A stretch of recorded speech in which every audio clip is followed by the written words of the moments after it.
तो भूल गए। सोचा 10-20 बार इसके मुंह से नारायण तो कहवा लो। क्या कह रहा था एक बार फिर बता दीजिए। पतिदेव बता दो, याद तो रखूं आपके दुश्मन का नाम, किसी दिन मिलेगा तो मैं मारूंगी कैसे। क्या नाम? बोलो बोलो। हिरण्यकश्यप ने कहा, बोल दिया, दोबारा मैं उसका नाम नहीं बोलता।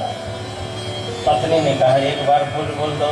तब हिरण्यकश्यप ने कहा बोल देता हूँ, दोबारा न बोलना। नारायण नारायण नारायण नारायण कह रहा था। अब भोजन का समय आया, फिर पत्नी पूछ पड़ी, महाराज मैं बाबरी हूँ, भूल जाती हूँ, एक बार फिर बता दो महाराज। हिरण्यकश्यप नाराज हो गया, अंतिम बार बोल रहा हूँ, दोबारा नहीं बोलूंगा, तिवारा नहीं बोलूंगा। नारायण नारायण नारायण नारायण कह रहा था। बस अब सोने का समय आया, पैर दबा रही हैं और कह रही हैं अब नहीं पूछूंगी, अंतिम बार बता दो। तोता क्या बोल रहा था? नाराज हो गया। नारायण नारायण बोल रहा था। नारायण नारायण नारायण नारायण लिख लो, नारायण नारायण लिख लो, नारायण नारायण डायरी में लिख लो, नारायण नारायण कॉपी में लिख लो, नारायण नारायण नारायण नारायण बोल रहा था। 108 बार नारायण नारायण हिरण्यकश्यप ने कह दिया। और उसी दिन प्रहलाद जी अपने माँ के गर्भ में आए। कोई दैत्य भी भगवान का नाम लेकर के और गर्भ संस्कार करे तो उसकी संतति भी भक्त बन जाए। फिर जाकर के उसने बड़ी भारी तपस्या की। ऊर्ध्वबाहो नभो दृष्टिः पादांगुष्ठाश्रिता बनी। दोनों हाथ उसने ऊपर कर लिए, अंगूठे पे, पैर के दाहिने पैर के अंगूठे पे खड़ा हो गया। दोनों हाथ ऊपर करके 10,000 वर्ष तक तप किया। उसके शरीर में दीमक लग गए। ब्रह्मा जी ने कहा वरदान मांगो। तो उसने कहा 2 वरदान दीजिए, मैं कभी बूढ़ा न हो और मेरी कभी मृत्यु न हो। जर कहते हैं बुढ़ापा को, अजर मने मैं बूढ़ा न हूं। अच्छा, इस दुनिया में कोई बूढ़ा नहीं होना चाहता है? कोई बूढ़ा नहीं होना चाहता। एक केशव कवि हुए हैं। केशव कवि को एक नवजूती स्त्री ने एक बार बाबा कह दिया तो केशव कवि बहुत रोए। किसी ने पूछा किस पे रो रहे हो, तो कहा इन बालों पर रो रहा। बालों ने क्या किया? तो केशव ने कहा कि मेरे केशों ने जो दुश्मनी की हो तो किसी ने नहीं किया। केशव केसन जस करी तस अरिहूं न कराय। मेरे दुश्मनों ने भी वो अपमान नहीं किया जो मेरे केशों ने अपमान किया। केशव केसन जस करी तस अरिहूं न कराय। अरे जब तक काले थे तब तक सब लोग अच्छा कहते थे, अब इन सफेद बालों ने दुश्मनी कर दी। देखो चंद्र बदनी मृगलोचनी बाबा कही जा। उसने कहा मैं कभी बूढ़ा न हूं ये वरदान दीजिए और मेरी कभी मृत्यु न हो ये वरदान दीजिए। ब्रह्मा जी ने कहा ये वरदान मैं नहीं दे सकता। हिरण्यकश्यप ने कहा क्यों नहीं दे सकता? तो ब्रह्मा जी बोले हम तो स्वयं बुढ़ाए गए तो तुम्हें जवान होने का वरदान कहाँ से? हमारी दाढ़ी देखो, ब्रह्मा जी को देखा है? हमेशा सफेद दाढ़ी रहती है कि नहीं? और प्राकृतिक और आत्यंतिक प्रलय में तो मेरी भी मृत्यु हो जाती है। ब्रह्मा जी ने कहा मैं भी मरता हूँ, तो जब मैं स्वयं मरता हूँ और मैं बूढ़ा हूँ तो दूसरे को अजर अमर होने का वरदान कैसे दे दूंगा? इसके अलावा कुछ मांग लो। तो उसने कहा ऊपर न मरूं, नीचे न मरूं, अंदर न मरूं, बाहर न मरूं, अस्त्र से, शस्त्र से, नाग से, यक्ष से, किन्नर से, गंधर्व से। हे ब्रह्मा तुम्हारे द्वारा बनाए गए किसी भी प्राणी से न मरूं। और रहा बचा खुचा कसर पूरी कर ली। कहा हे ब्रह्मा तुम्हारे द्वारा बनाए गए 12 महीने में किसी भी महीने में न मरूं। ब्रह्मा जी ने कहा वाह बेटा, बिना अमर हुए ही तुमने अमरता का जुगाड़ बना लिया। 12 ही महीने होते, 12 महीने मरोगे नहीं तो फिर मरोगे मारोगे तब। उसने अपनी पूरी व्यवस्था बना ली थी कि मैं अमर हो जाऊं, मैं अजर हो जाऊं। उसके पास सत्ता थी, उसके पास सेना थी, उसके पास व्यवस्था थी, लेकिन उसके पास जितनी बड़ी व्यवस्था थी उतना बड़ा पाप था। जितनी बड़ी सेना थी उतना ही बड़ा पाप था। जो जितना बड़ा पाप करेगा वो उतना ही जल्दी दरिद्र होता चला जाएगा। पाप करने वाला आज तक अस्थायी रूप से कभी धनवान नहीं रहा। उसकी वंश परंपरा बड़ी लंबी नहीं चली। रावण की वंश परंपरा कितनी चली? देखिए, पिता की संपदा पुत्र को मिलती है तब अच्छा माना जाता है, लेकिन रावण की संपदा पुत्र को नहीं मिली, भाई को मिल गई ना। परंपरा बदल गई कि नहीं? धर्मात्माओं की परंपराएं बड़ी दीर्घावधि तक चलती है। भगवान राम के सूर्य वंश की परंपरा हजारों पीढ़ियां चली हैं, चंद्रवंश की परंपरा हजारों pीढ़ियां चली हैं। इसलिए पाप के भरोसे बड़े न बनिए, पुण्य के भरोसे, धर्म के भरोसे आगे बढ़िए। वरदान लेकर के घर में आया, अत्याचार शुरू किया। गोस्वामी बिंदु जी महाराज ने लिखा कि अत्याचार की सारी सीमाएं उसने तोड़ दी। जहां सुनता था कि यज्ञ हो रहा है, कथा हो रही है, सत्संग हो रहा है, वहीं पहुंच जाता। चारों तरफ अधर्म, अत्याचार, पापाचार फैल गया। उसके 5 पुत्र थे, अनुल्लाद, आह्लाद, संलाद और प्रहलाद। सबसे छोटे जो पवित्र जल पीने से हुए थे उनका नाम था प्रहलाद। प्रहलाद किसे कहते हैं? प्रकृष्टः आह्लादः प्रहलादः। जिसके जीवन में आह्लाद बहुत हो उसी को प्रहलाद कहते हैं। आह्लाद मतलब आनंद। आनंद कहाँ से आता है? आनंद का स्रोत क्या है? हमारे जीवन में 3 अनुभूतियां हैं, सुख की, दुख की और आनंद की।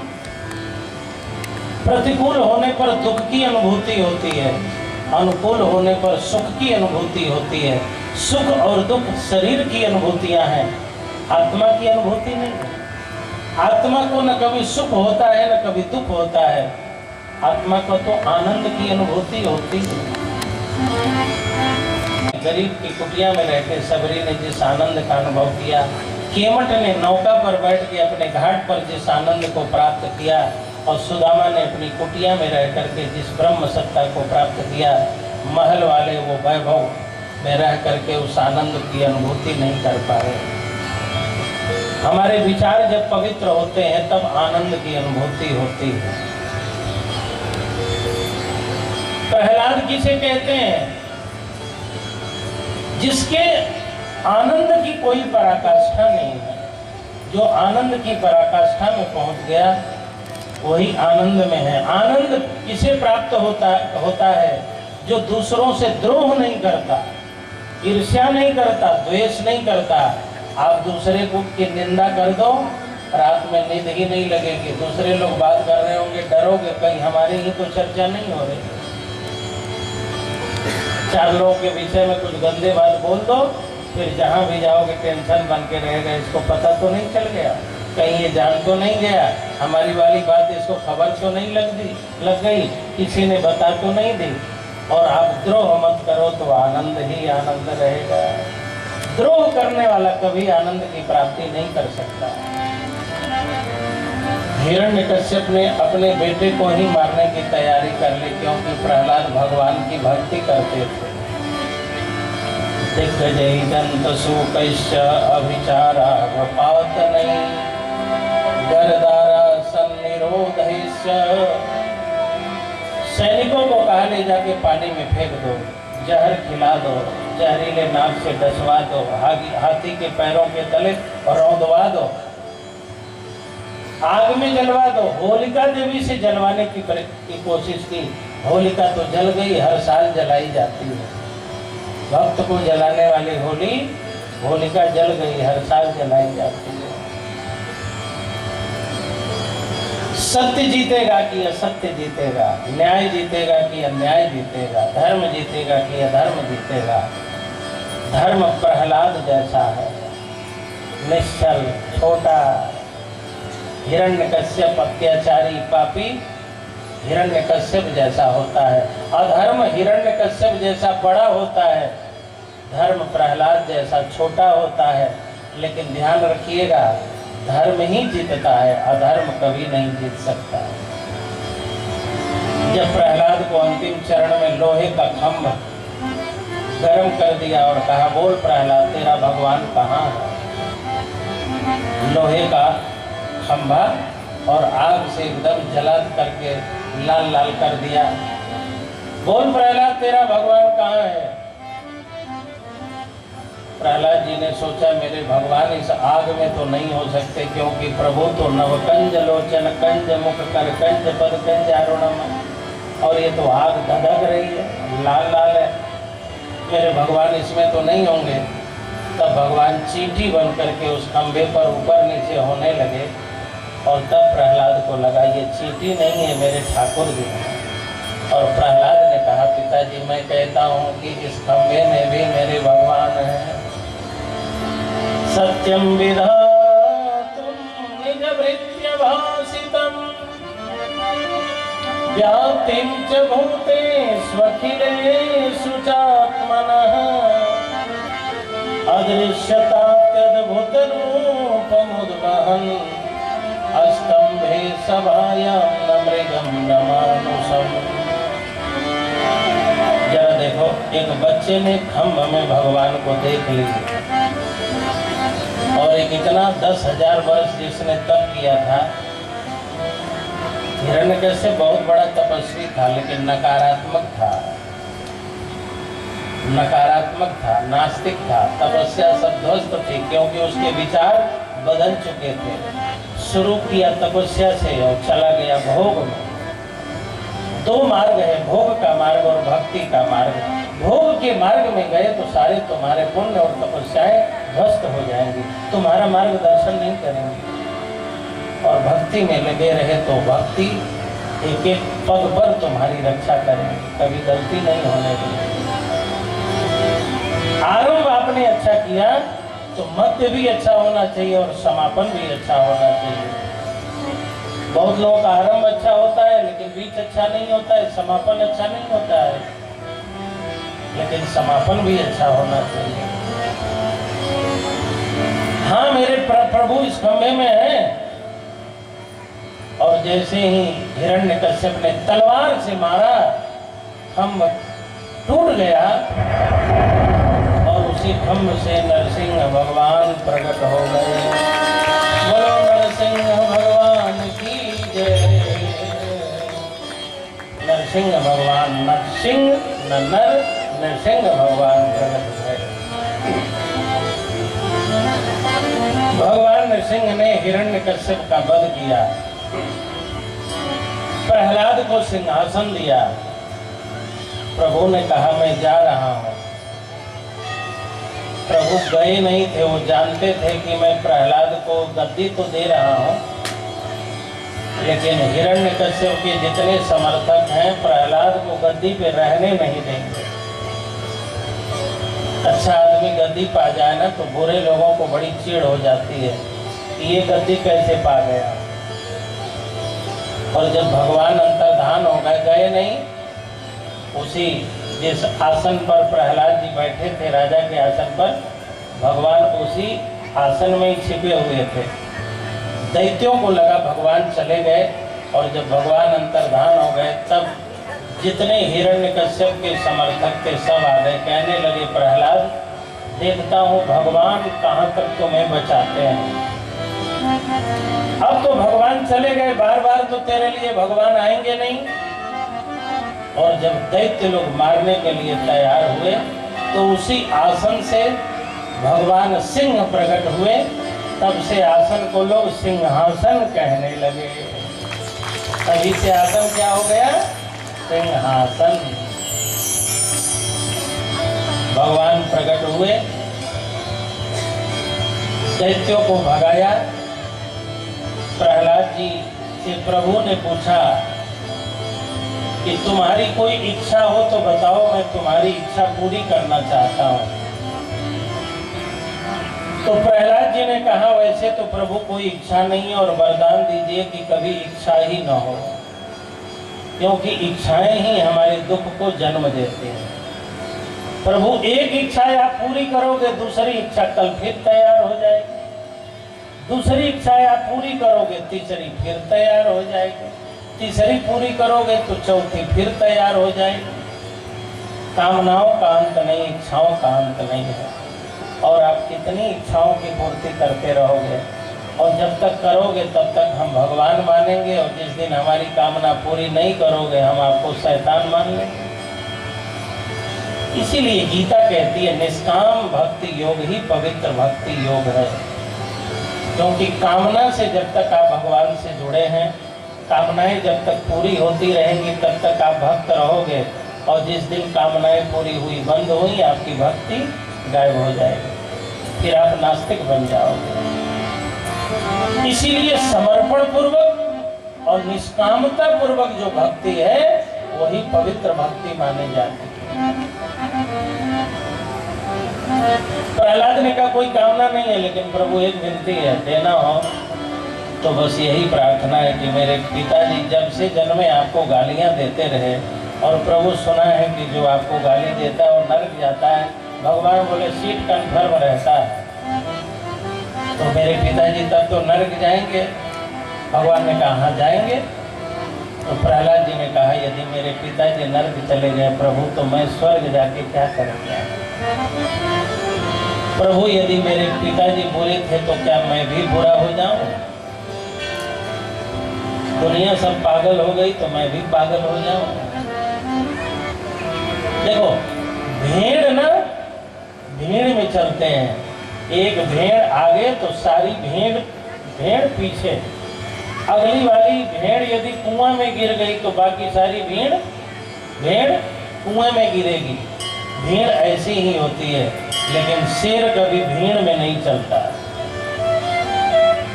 वो अपना अलग मार्ग बनाता है, अलग रास्ता बनाता है। भेड़ की चाल में नहीं चलनी चाहिए, सिंह की चाल में चलनी चाहिए। प्रभु मेरे पिताजी ने मुझे मारा, जहर पिलाया, आग में जलाया, मेरे पिताजी ने जो किया मेरे पिता जाने। अच्छा प्रभु एक बात बताइए, उन्होंने बुरा किया तो क्या उन्होंने अच्छा नहीं किया? यदि उनमें नेगेटिव कोई बात थी तो क्या कुछ भी पॉजिटिव नहीं है? नकारात्मकता थी तो क्या कोई सकारात्मकता नहीं थी? मुझे जन्म किसने दिलाया? मेरी उंगली पकड़ के चलना किसने सिखाया? मैं जब छोटा था तो भोजन किसने कराया? मुझे पालन पोषण तो मेरे माता पिता ने किया। आज मैं बड़ा हो गया तो मेरे विचार उनके विचार नहीं मिल रहे हैं, तो मेरे जीवन में कुछ न कुछ तो माता पिता का सहयोग है ही। क्या उन सहयोगों को हम भूल के एकदम पिता के विरुद्ध ही हो जाए? उनका कर्म वो जाने। प्रभु मैं विनती करता हूँ कि मेरे पिताजी को नरक की प्राप्ति हो रही हो तो मुझे स्वर्ग न भेजा जाए। लोग हंसी करेंगे स्वर्ग में, देखो इसका बाप नरक में बैठा है और ये स्वर्ग में बैठा है। भगवान ने कहा प्रहलाद तुम्हारे जैसा पुत्र कभी कभी युग युग में होते हैं कि जिस पिता ने इतना सताया उस पिता के प्रति पुत्र का ऐसा सद्भाव, तुम्हारे जैसे पुत्र जिस वंश में होते हैं उसकी 21 पीढ़ियां पवित्र हो जाती हैं, उसकी 21 पीढ़ियां पवित्र हो जाती है। ये प्रहलाद जी का चरित्र है। प्रहलाद जी के पुत्र हुए विरोचन। देवता ब्राह्मण बन करके आए और विरोचन का सिर मांग के ले गए, और विरोचन के पुत्र हुए महाराज बलि। और राजा बलि की कथा भी बड़ी प्रसिद्ध है। और राजा बलि के पुत्र हुए बाणासुर। देखिए ये पूरा वंश परंपरा, पूरी वंश परंपरा बड़ी पवित्र और दिव्य। तो प्रहलाद जी भगवान के भक्त हैं। विरोचन ने ब्राह्मणों को, देवता ब्राह्मण बन करके आए और ब्राह्मणों को सिर का दान दिया। बलि जी महाराज की कथा का वर्णन है, जिनके द्वार पर भगवान वामन बन करके आए और वामन बन करके आए और बलि से भिक्षा मांगे। ए बेटा, बातें मत करो, जल्दी हटो, अपना काम करो, बार बार मत आना। वामन भगवान बलि के द्वार पर गए हैं। हरि वामन को वेश बनाए, राजा बलि के द्वार पर प्रभु का आगमन हुआ है। प्रहलाद के द्वार पर भगवान नरसिंह आए हैं और बलि के द्वार पर भगवान वामन का आगमन हुआ है। हरि वामन का वेश बनाए, बलि राजा को चलने आए। हरि वामन का वेश बनाए, बलि राजा को चलने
विराट वामन बन करके आए।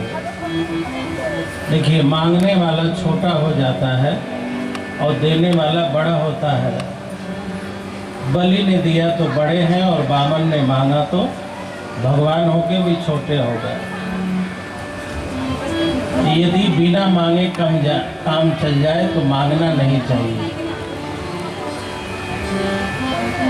लेकिन मांगना ही पड़े तो उसी से मांगना जो दे दे। मांगो उसी से जो दे दे खुशी से, न कहे किसी से। प्रहलाद जी भक्त हैं, विरोचन भक्त हैं, बलि भक्त हैं। भगवान छल करके धन ले लिए लेकिन युद्ध करके नहीं ले पाए। दानी व्यक्ति से भगवान कहीं युद्ध किए ही नहीं है, कोई प्रमाण ही नहीं है। कोई एक प्रमाण रामायण और भागवत में आप नहीं बता सकते कि भगवान ने किसी दानी से युद्ध किया। भगवान ने मामा कंस से युद्ध किया, अपने मामा से युद्ध किया, लेकिन बलि से युद्ध नहीं किया, क्योंकि बलि दानी है।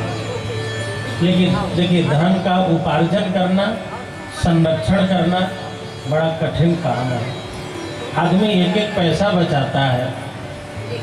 ऐसा धन का प्रेमी जब दान करता है तो भगवान को लगता है अपना प्रिय वस्तु दे रहा है, अब इससे युद्ध करना उचित नहीं है।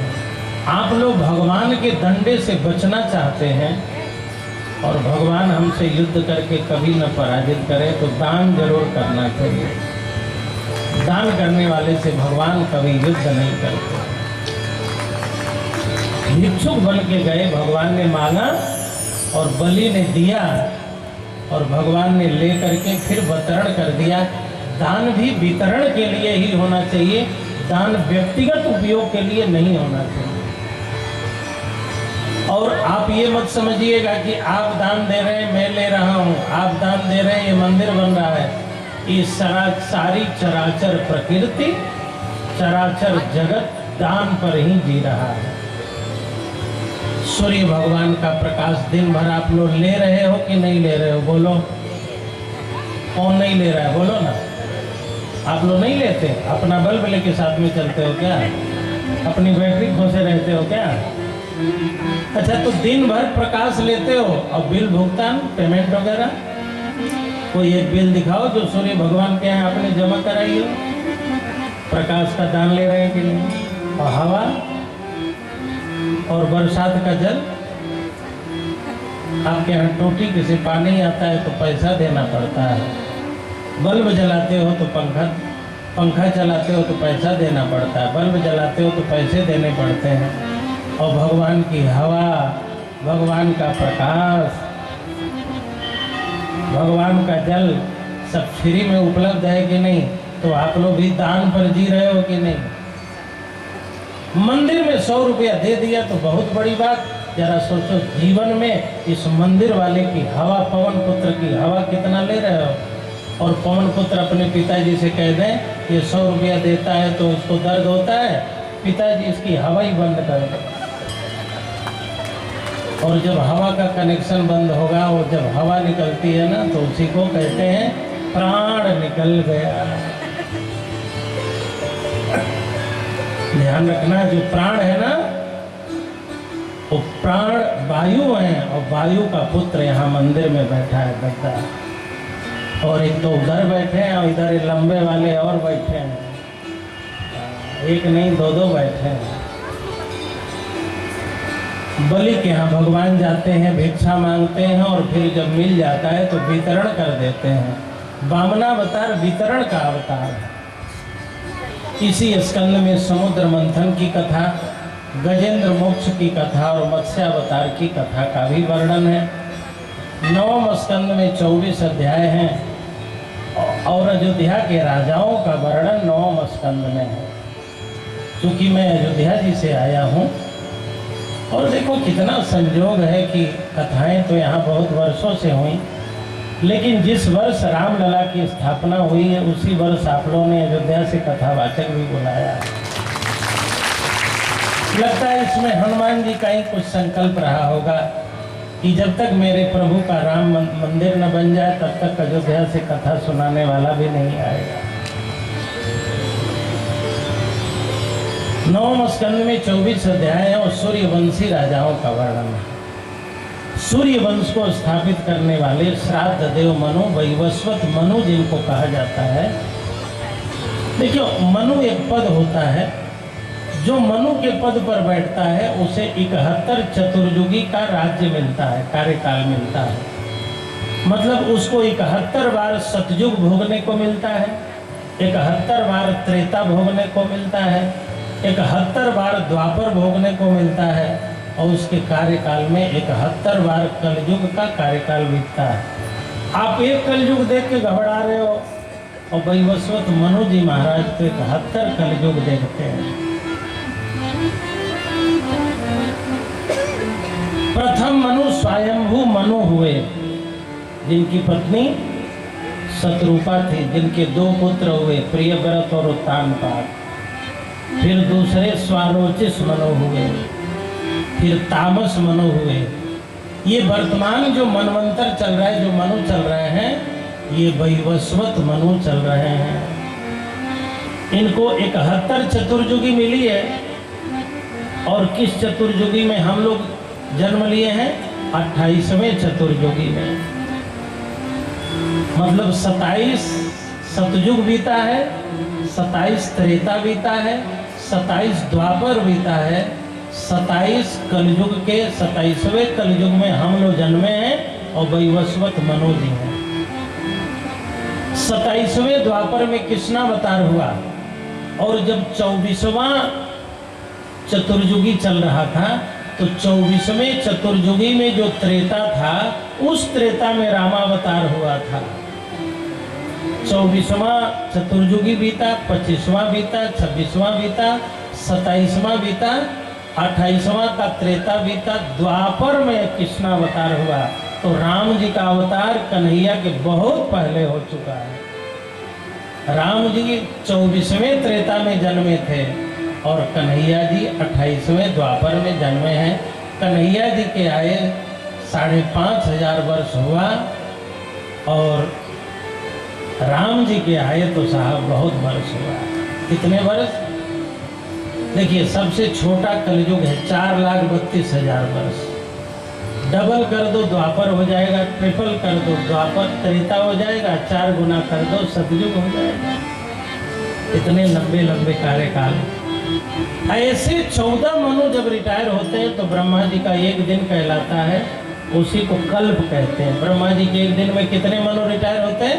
14 मनु, 14 सप्तर्षि मंडल और 14 इंद्र रिटायर होते हैं ब्रह्मा जी के एक दिन में। ऐसे ब्रह्मा जी के जब 100 वर्ष पूरे होते हैं तो शंकर जी का एक क्षण पूरा होता है। शंकर जी के एक क्षण में एक ब्रह्मा जी रिटायर हो जाते हैं। एक ब्रह्मा के कार्यकाल में 14 मनु रिटायर होते हैं। और हम लोग कितनी बार आते हैं और जाते हैं भगवान जाने। हम लोग तो बार बार आते हैं, बार बार जाते हैं। क्या क्या बन के? कभी कुत्ता बन के, कभी गधा बन के, कभी मच्छर बन के, कभी सांप बन के। कई लोगों को देखो टच हो जाए ना, क्यों छुआ मुझे, चलो यार, तो समझ लो ये सांप बन के रह चुका है। थोड़ा टच नहीं हुआ तो सब्जी में थोड़ा नमक ज़्यादा हो गया, सास जी एकदम ऐसे एक मम्मी से क्या यही बनाती है, यही बनाती है। अपनी बेटी से रोटी जल हुई जाए तो सास जी कहती है, वाह बेटी क्या रोटी बनाती है। और बहू से थोड़ी अच्छी भी है, क्या कचरा बना के रख देती है। समझ लो कभी न कभी सरपीड़ी रह चुके हैं। थोड़ी रोटी जली के आग बबूला हो।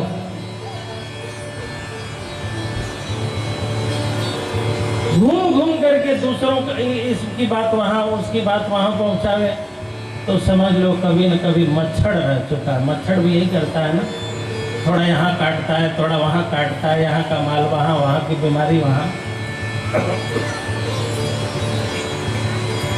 वैवस्वत मनवंतर में श्राद्ध देव मनु के परिवार में बड़े ही प्रतापी राजा हुए। इसी वंश में प्रतापी राजा हुए राजा हरिश्चंद्र, जिन्होंने स्वप्न देखा मैंने दान दिया है। प्रातः काल विश्वामित्र जी आए, कहा राजन तुमने स्वप्न में दान दिया है, सत्य में दो।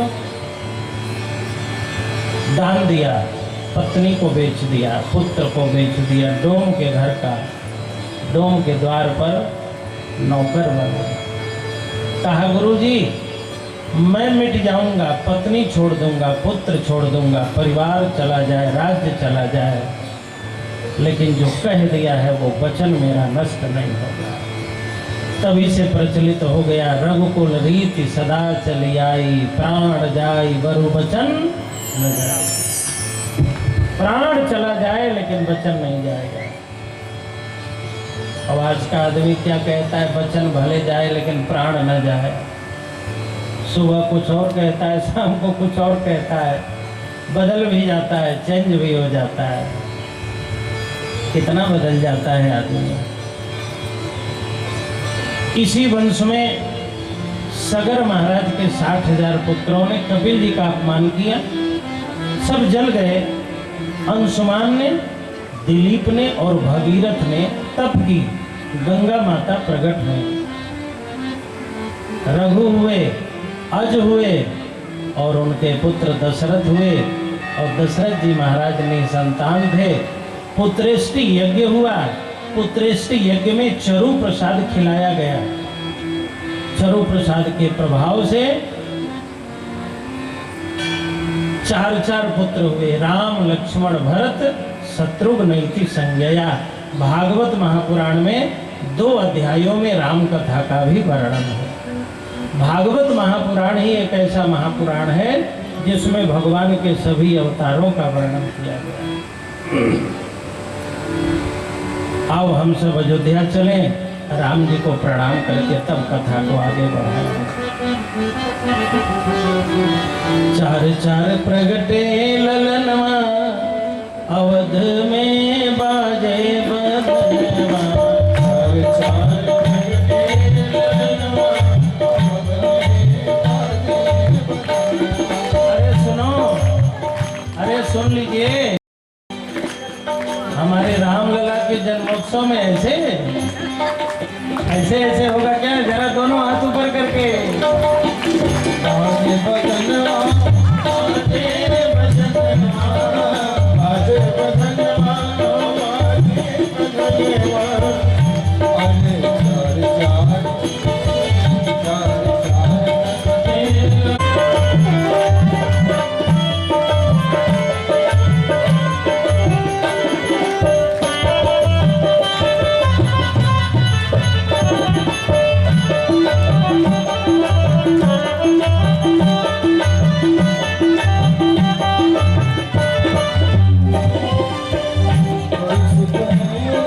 Thank you.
प्यारा नाम है। रा कहो मुंह खुल जाता है। रा कहते ही पाप निकलने को तैयार हो जाता है।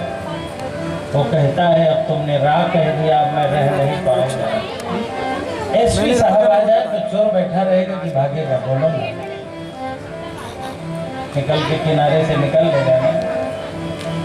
रा कहते ही मुंह खुल जाता है, पाँव भागने लगता है। फिर आना चाहता है तो माँ कहते ही ओठ बंद हो जाता है, दरवाजा बंद।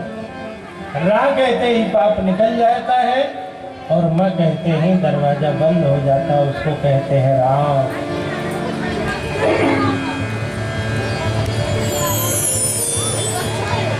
जिन राम को आप आदर्श मानते हैं, भगवान मानते हैं, उन राम के विषय में बताऊं। जब लक्ष्मण जी के बाण से मेघनाथ की मृत्यु हो गई, इंद्रजीत मेघनाथ मर गया, तब इंद्रजीत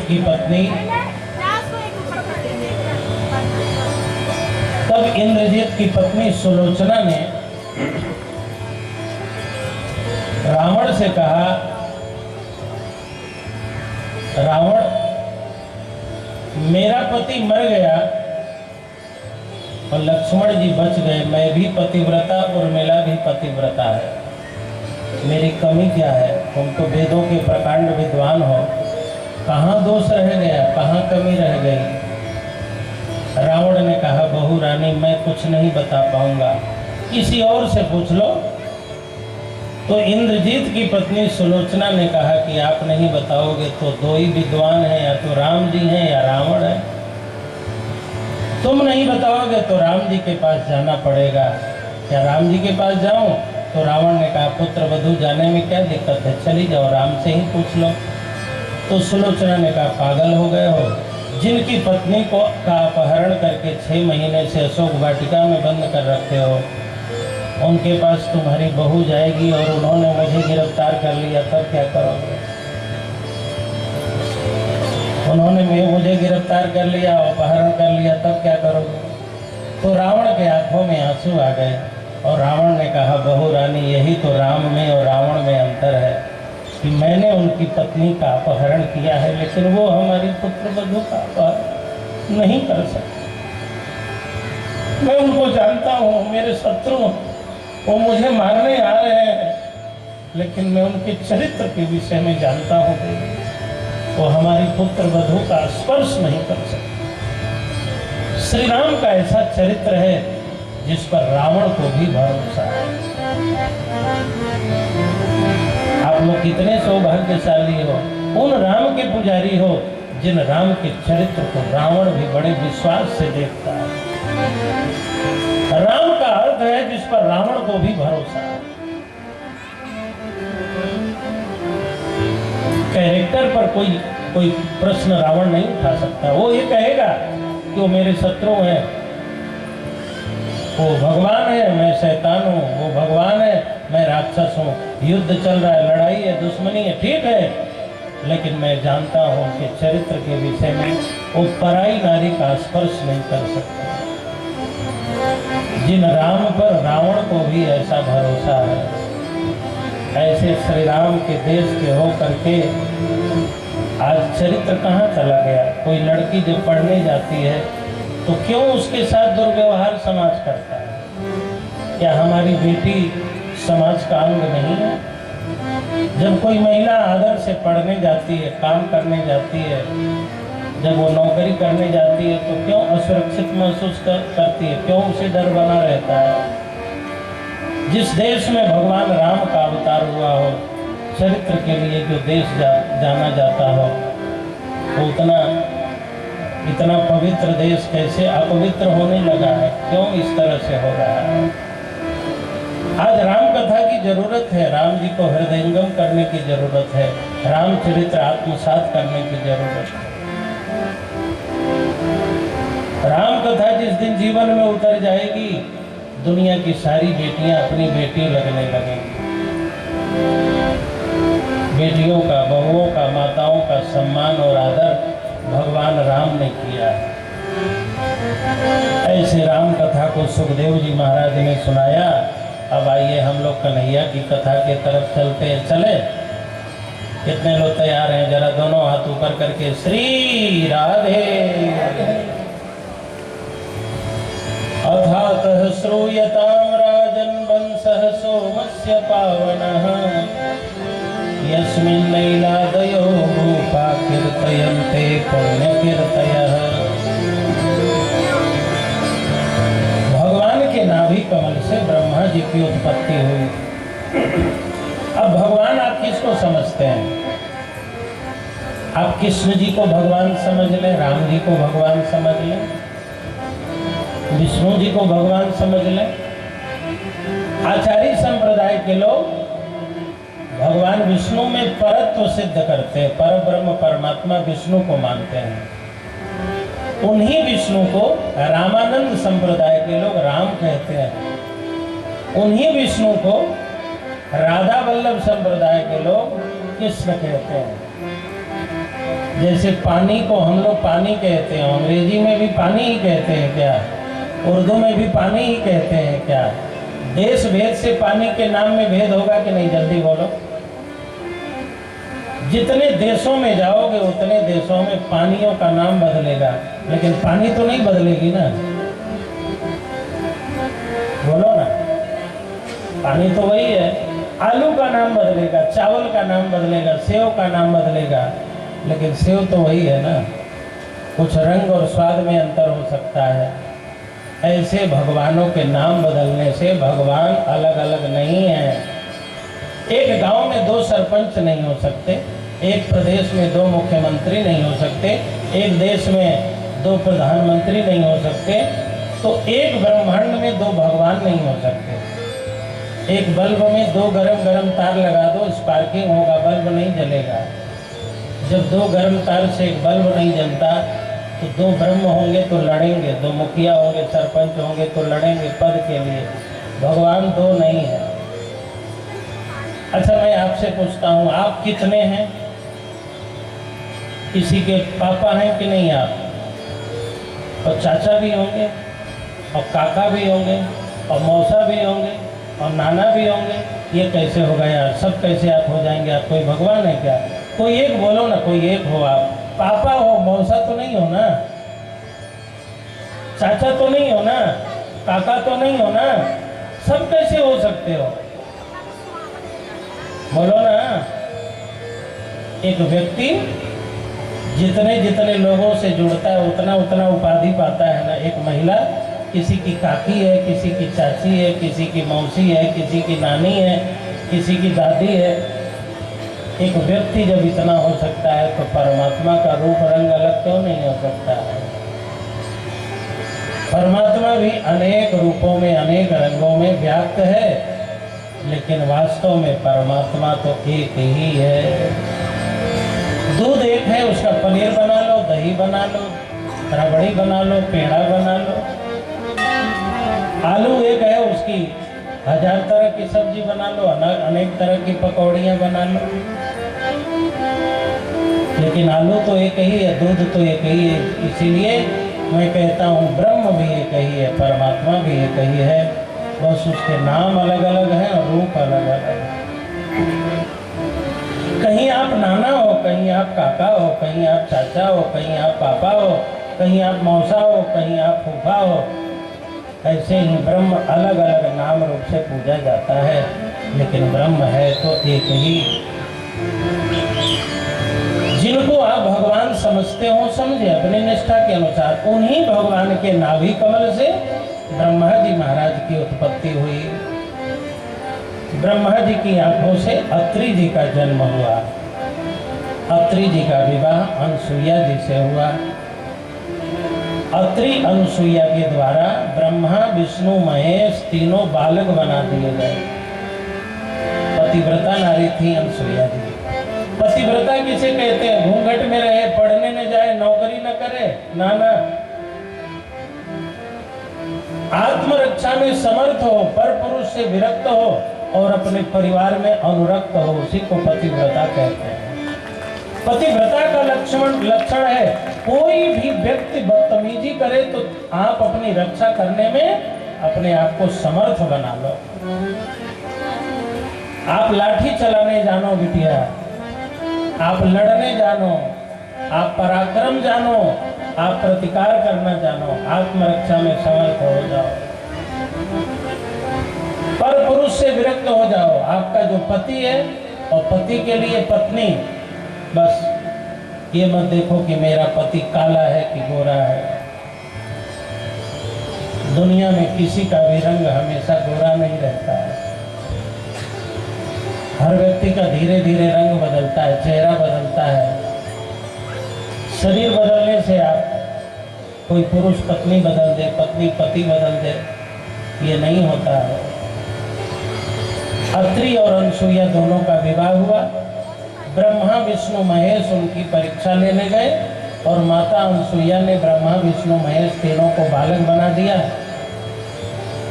और जब तीनों जाने लगे तो अनसुईया जी ने तीनों से कहा, हमारे घर सचमुच में आप बेटा बन के कब आओगे? तीनों भगवानों ने कहा, तुम्हारी जैसी माँ को हम भी माँ बनाना चाहते हैं। भगवान विष्णु अत्रि अनसुईया के घर दत्तात्रेय बनकर के आए और वही दत्तात्रेय जी ने 24 गुरु किए और दुनिया को गुरु की महिमा बताई कि गुरु की कितनी महिमा है। एक भगवान से काम चल सकता है लेकिन एक गुरु से काम नहीं चल सकता। दत्तात्रेय जी उनके घर आए और 24 गुरु बनाया। अंतिम दिन 24 गुरुओं की कथा भी हम सुनाएंगे।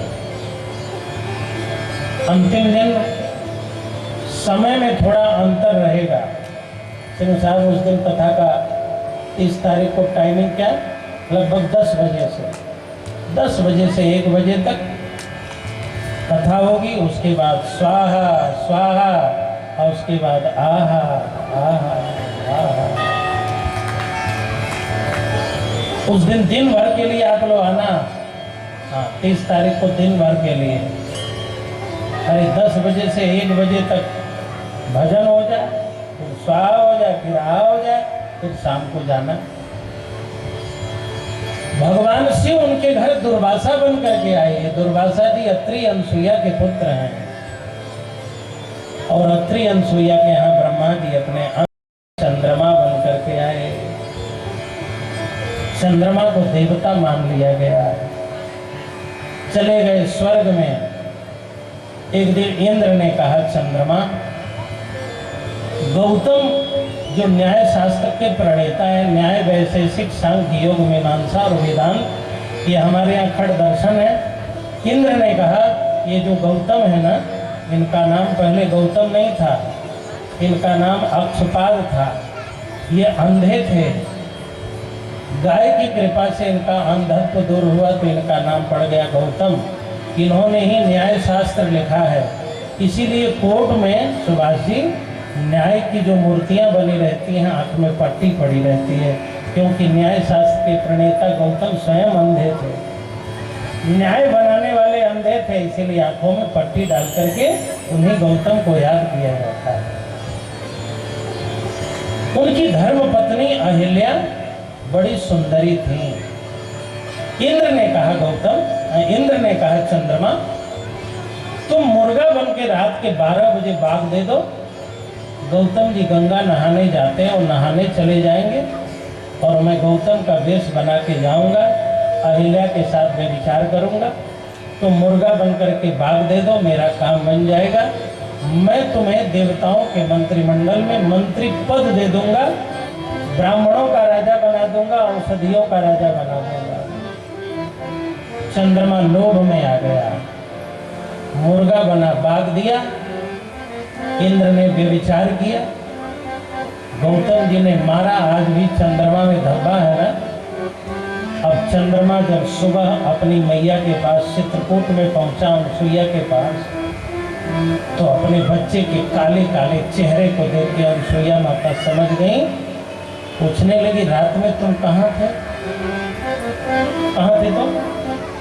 माताओं, बच्चे समय से न पहुंचे तो उनसे जरूर पूछना कहाँ थे, क्या कर रहे थे। देखो, बच्चों को स्वतंत्रता दो लेकिन स्वच्छंदता मत दो। स्वतंत्रता में और स्वच्छंदता में अंतर है। देश हमारा स्वतंत्र हुआ था, स्वच्छंद नहीं हुआ था। आज स्वतंत्रता समाप्त हो गई है, स्वच्छंदता शुरू हो गई है। स्वतंत्रता आत्मा का गुण है और स्वच्छंदता मूर्खता है। आज स्वच्छंद न रहिए, स्वतंत्र रहिए।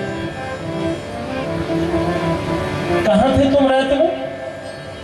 चंद्रमा का चेहरा काला पड़ गया था ना। गलत काम करके जो आएगा वो तेजहीन हो जाएगा कि नहीं हो जाएगा? चंद्रमा रोने लगा। आज की माताएं होती तो सफाई देती और कहती मेरा बेटा गंदा नहीं है, उल्टे लड़ जाती। लेकिन अनसुईया माता ने ऐसा थप्पड़ मारा सिंह साहब कि चंद्रमा चित्रकूट से उड़ा और आकाश में जाके आज भी लटका हुआ है। कहा यहाँ कभी मत आना। आपका बेटा भी गंदा करे तो उसे भी दंड देने की जिसमें हिम्मत हो उसको कहते हैं पतिव्रता। पराई नारी के अपमान के लिए अपने बेटे का भी जो त्याग कर दे उसको कहते हैं पतिव्रता नारी। चंद्रमा आज भी लटका हुआ है। लोग मजाक करने लगे, मामा कहने लगे। चंदा मामा कैसे हो गया? मामा गाली होती है, मामा मतलब पिताजी के साले साहब, तो सीधी गाली है। मामा किसी को कह दो तो समझ लो गाली दिया जा रहा है। चंद्रमा ने कहा अब आकाश में नहीं रहूंगा, चलो समुद्र में कूद पड़ता हूँ। समुद्र में कूद पड़ा। समुद्र में मंथन हुआ। चंद्रमा भी समुद्र मंथन से निकला, आया अपनी माँ अनसुईया के पास। माँ अब तो रख लो। मैया ने फिर थप्पड़ लगाया तो चंद्रमा फिर आकाश में जाके लटका है। अभी चंद्रयान आ गया। हमको बड़ी खुशी हुई जब रिपोर्ट मिला कि वहाँ पत्थर मिला। मुझे लगा कि अच्छा हुआ, अमृत मिला होता तब तो गड़बड़ हो जाता। अरे पतिव्रता नारी का अपमान करने वाला चंद्रमा, तेरे यहाँ पत्थर नहीं मिलेगा तो अमृत कैसे मिलेगा?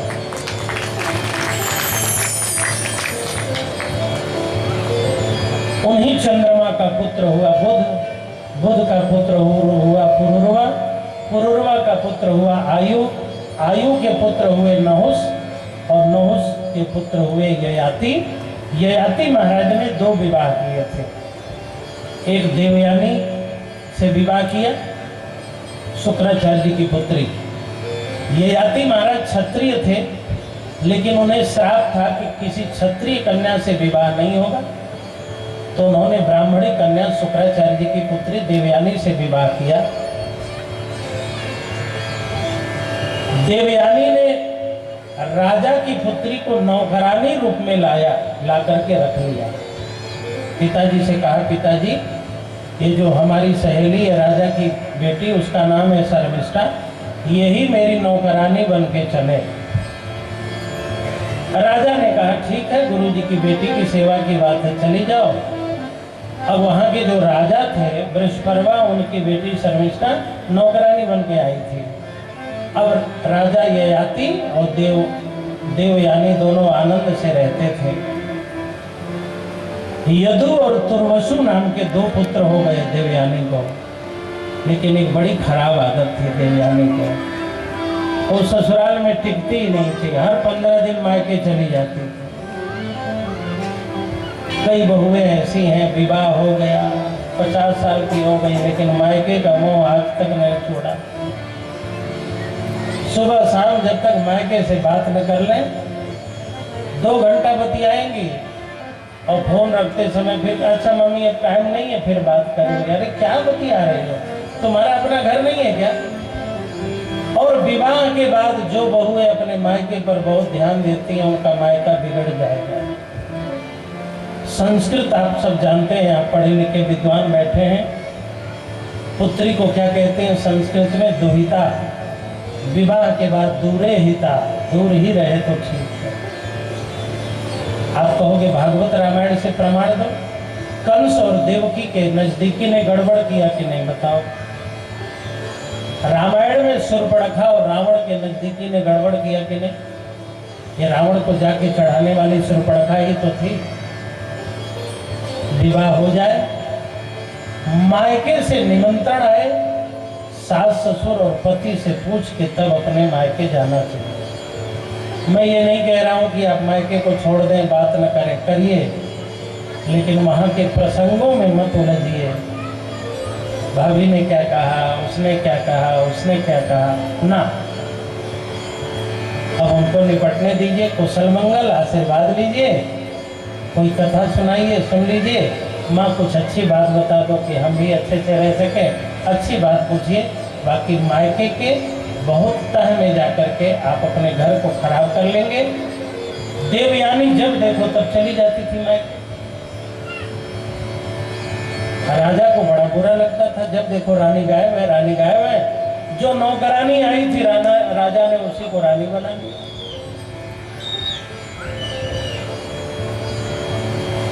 पति का त्याग अधिक नहीं करना चाहिए। भौतिक दूरियां दिल की दूरियों को बढ़ा देती हैं। कोशिश करना चाहिए अपने पति को और बच्चों को छोड़ने का अवसर न आए। छोड़ के दूर रहना ही नहीं चाहिए, अधिक से अधिक समय दे देना चाहिए। राजा ने नौकरानी को रानी बना लिया। जब देवयानी लौट के आई, अब देखो रानी बना लिया, और रानी बनाया तो 3 उसके बच्चे भी हो गए, अनु, ध्रुव्यु और पुरु नाम का बच्चा। पुरु 3 बच्चे हो गए, तब लौट के आई। 3 साल तो लगा ही होगा। अब बताओ 3 साल बाद लौट के आई तो कहने लगी ये कहाँ के बच्चे हैं, किसके बच्चे हैं। अब तो देवयानी को जब पता चला कि मेरी नौकरानी को रानी बना लिया, 3 बच्चे हो गए, तब अपने पिता से जाके शिकायत की। और शुक्राचार्य जी ने अपने ही दामाद को श्राप दे दिया कि तुमने हमारी बेटी को छोड़ करके नौकरानी को रानी बनाया, हम तुम्हें श्राप देते हैं, तुम्हारी जितनी इंद्रियां हैं सब कमजोर पड़ जाए, तुम बुढ़े हो जाओगे, तुम्हारी इंद्रियां निष्फल हो जाएंगी, तुम्हारा शरीर काम नहीं करेगा। बाद में शुक्राचार्य जी को आभास हुआ कि मुझे तो अपनी बेटी को डांटना चाहिए और मैंने दामाद को डांटा। जब भी डांटना हो, समझाना हो तो अपने बच्चों को समझाओ। चाहे बेटा आपका हो, चाहे बहू आपकी हो, बेटी आपकी हो तो बेटी को समझाओ, बेटा आपका हो तो अपनों को ही समझाने का अधिकार है, दूसरों को ज्यादा समझाना नहीं। शुक्राचार्य जी को आभास हुआ कि मैंने अपनी बेटी को नहीं डांटा और दामाद जी को बुढ़ा बना दिया। अपनी बेटी का ही तो मैंने काम खराब किया।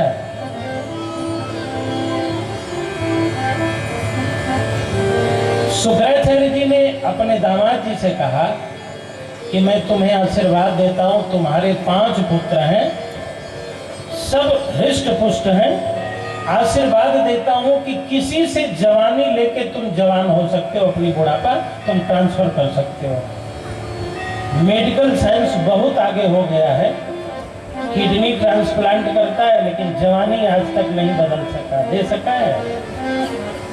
लेकिन मेडिकल साइंस उस समय कितना आगे था। शुक्राचार्य जी ने कहा तुम अपनी बुढ़ापा दे सकते हो, उनकी जवानी ले सकते हो। अब राजा ने 5 पुत्रों को बुलाया और कहा बच्चों, हमें अपनी जवानी कौन देगा ताकि मैं युवा होकर के अपने राज्य का संचालन कर सकूं, भोगों को भोग सकूं। तो सबसे बड़े पुत्र थे यदु जी महाराज, जिनके वंश में कृष्ण जी आए हैं, यादव कहलाए हैं। यदु शब्द से अपत्य अर्थ में अण प्रत्यय करने पर यादव बनता है। यदु अपत्यम पुमान यादव। यदु वंश में होने के कारण श्री कृष्ण को यादव कहा जाता है। आज किसी को यादव कह दिया जाए तो बुरा माना जाएगा। और श्रीमद् भगवद गीता में अर्जुन बड़े गौरव से श्री कृष्ण से कहते हैं, हे कृष्ण हे यादव हे सखेती। और श्री कृष्ण बड़े गौरव से यादव स्वीकार करते हैं। अपनी जाति के प्रति, अपने धर्म के प्रति, अपने राष्ट्र के प्रति हमेशा गौरव का भाव रखना चाहिए। जिस देश जाति में जन्म लिया,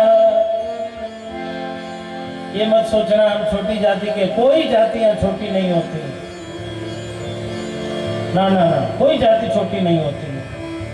और मंदिर में, कथा में जाति के आधार पर कोई भेद भी नहीं होना चाहिए। पूरा सनातन एक है, शादी ब्याह करना हो तब जाति देखना चाहिए कि गाय बैल का ही ब्याह हो, गाय भैंसा का ब्याह न होने पाए। शेर और शेरनी का विवाह होना चाहिए, शेर और गधे का विवाह न होने पाए। विवाह के समय ये सब देखना चाहिए, बात बात में ये सब बातें नहीं करनी चाहिए, जात पात को बढ़ावा नहीं देना चाहिए। जिस देश जाति में जन्म लिया बलिदान उसी पर हो।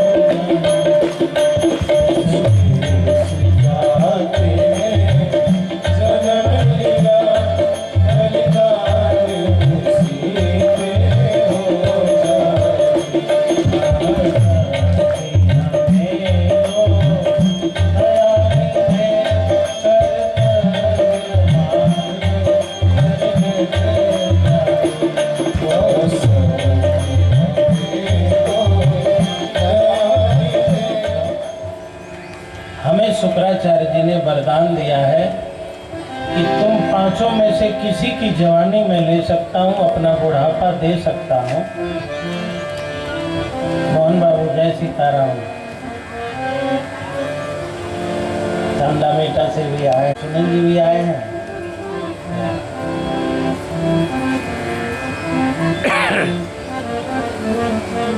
यदु जी का नंबर आया, सबसे बड़े पुत्र यदु जी थे, बड़े का नंबर आया। अच्छा एक बात बताओ, सत्य बोलना चाहिए कि प्रिय बोलना चाहिए? अस्पष्टवादी होना चाहिए कि प्रियवादी होना चाहिए? कई लोग बहुत साफ बोलते हैं लेकिन दूसरों के संदर्भ में बोलते हैं और कहते हैं देखो भाई हम तो साफ साफ बोल देते हैं। साफ साफ बोल तो लेते हो लेकिन क्या क्या साफ साफ सुन भी पाते हो? दूसरे को तो साफ साफ बोल देते हो और तुम्हारे को कोई साफ साफ बोल देता है तो कैसा लगता है? छाती फटती है कि नहीं? यदि सुनने में दर्द होता हो तो बोलना भी नहीं चाहिए। कई लोगों को साफ साफ बोलने तो आता है लेकिन साफ साफ सुनने नहीं आता है। और दूसरे को काले बोल देंगे लेकिन जब उनको कोई नाटा कहेगा तो बुरा लग जाता है। इस दुनिया में सबके पास भगवान ने कोई न कोई विशिष्टता दी है और कोई न कोई दोष भी है। ध्यान रखना, जब एक अंगुली आप दूसरे को दिखाते हो तो 3 अंगुलियां अपने तरफ मोड़ती हैं। ऐसे करके देखो 3 अंगुलियां मोड़ी कि नहीं? सत्यवादी होना चाहिए कि प्रियवादी? सत्य बोलोगे कि मीठा बोलोगे? यदु जी महाराज सत्यवादी हैं। उन्होंने कहा मैं सत्य बोलूंगा, मीठा नहीं बोलूंगा। मिठास के चक्कर में कई बार सत्यता खो जाती है और सत्य के चक्कर में कई बार मिठास चला जाता है। बहुत सत्य बोलोगे तो कड़वा लगने लगेगा और बहुत कड़वा बोलोगे तो मिठास चली जाएगी। यदु जी ने कहा मैं मीठा भले न बोलूं लेकिन सत्य बोलूंगा। यदु जी ने कहा पिताजी यदि मेरी जवानी भगवान की भक्ति के लिए आपको चाहिए तो अभी हाथ हाथ ले लो, लेकिन भोग के लिए चाहिए तो मैं अपनी जवानी नहीं दूंगा, क्योंकि जवानी मेरी होगी और भोग आप मेरी माँ का करोगे। तो बेटे की जवानी से मातृभोग करोगे और